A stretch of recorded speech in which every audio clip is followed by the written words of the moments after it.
ఎప్పుడైనా స్పైసీగా తినాలని అనిపించినప్పుడు చికెన్ని ఇలా ప్రెషర్ కుక్కర్లో చికెన్ బిర్యానీని చేసుకొని తినండి. చాలా బాగుంటుంది. ముక్కలు చాలా సాఫ్ట్గా కుక్ అవుతాయి. రైస్ కూడా గ్రేవీగా ఉంటుందండి. దీనికంటూ సపరేట్ గ్రేవీ అవసరం లేదండి. రైతాతో సర్వ్ చేసుకున్న చాలా బాగుంటుంది. మీరు కూడా ఒకసారి ట్రై చేయండి. బయట వెదర్ చల్లగా ఉన్నప్పుడు ఇలా వేడివేడిగా చేసుకోవాలనిపిస్తుంది కదండి. అందుకని నేను ఇక్కడ చికెన్ బిర్యానీని ప్రెషర్ కుక్కర్లో ప్రిపేర్ చేసి చూపిస్తున్నాను. చాలా బాగుంటుంది. ఒకసారి మీరు కూడా ట్రై చేయండి. దానికోసం స్టవ్ పైన ప్రెషర్ కుక్కర్ పెట్టుకొని దానిలో ఆయిల్ హీట్ చేసుకోవాలి. ఆయిల్ హీట్ అయిన తర్వాత దానిలోకి 2 మీడియం సైజ్ ఆనియన్స్ని చీలికలుగా కట్ చేసుకుని ఫ్రై చేసుకోవాలి. ఈ ఆనియన్స్ గోల్డెన్ బ్రౌన్ కలర్ వచ్చేంత వరకు ఫ్రై చేసుకోవాలి. ఇలా ఫ్రై చేసుకున్నాక దానిలోకి బిర్యానీ స్పైసెస్ అన్నీ వేసుకోవాలండి. ఇక్కడ నేను ఒకటొకటి వేస్తున్నాను చూడండి. బిర్యానీ ఆకు, లవంగం, దాల్చిన చెక్క, మిరియాలు, షాజీరా, లవంగం, ఇలాచి మీ దగ్గర ఏముంటే వేసుకోండి. ఇక్కడ నాకు దగ్గర అవైలబిలిటీ ఉన్నాయని వేస్తున్నా. ఫ్లవర్ కూడా వేసాను. తర్వాత 2 పచ్చిమిర్చి చీలికలు వేసుకోవాలి. ఇవన్నీ ఫ్రై చేసుకోవాలి ఒకసారి. తర్వాత చికెన్ని శుభ్రంగా కడిగి పక్కన పెట్టుకున్నాం కదండి, అది దీనిలో వేసుకోవాలి. నేను ఇక్కడ 1/2 kg చికెను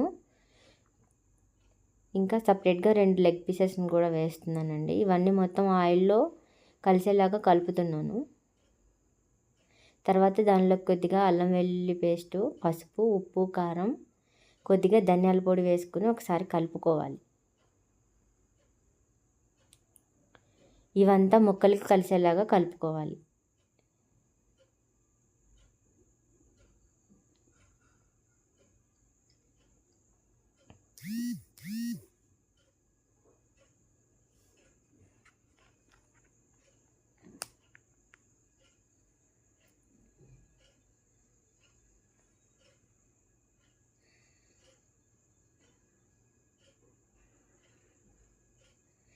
తర్వాత నేను ఇక్కడ పుదీనా, కొత్తిమీరని యాడ్ చేస్తున్నానండి. పుదీనా, కొత్తిమీర కాస్త ఎక్కువగా వేసుకుంటే చాలా టేస్టీగా ఉంటుందండి. ఇవన్నీ కూడా ఒకసారి ముక్కల్లో కలిసేలాగా కలుపుకోవాలి. తర్వాత 2 మీడియం సైజు టమాటాలని చిన్న ముక్కలుగా కట్ చేసుకుని దీనిలో వేసుకోవాలి. ఇవి కూడా మొత్తం అంతా ఒకసారి కలిసేలాగా కలుపుకొని మూత పెట్టుకొని తర్వాత దానిలో కొద్దిగా కర్డ్ కూడా వేసుకోవాలండి. ఇవన్నీ ఒకసారి కలుపుకొని మూత పెట్టి ఒక 5 నిమిషాలు కుక్ చేసుకోవాలి.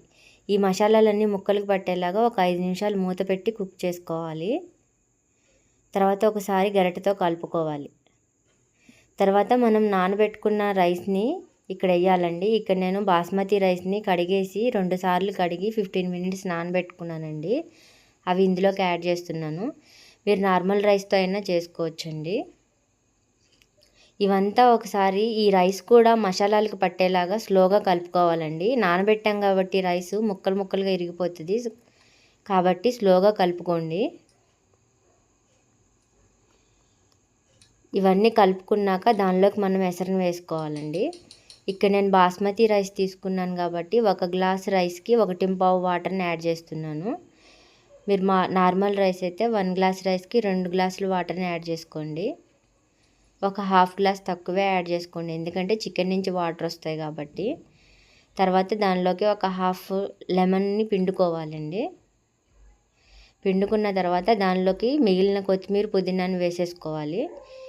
ఇవన్నీ ఒకసారి కలిసేలాగా కలుపుకోవాలి.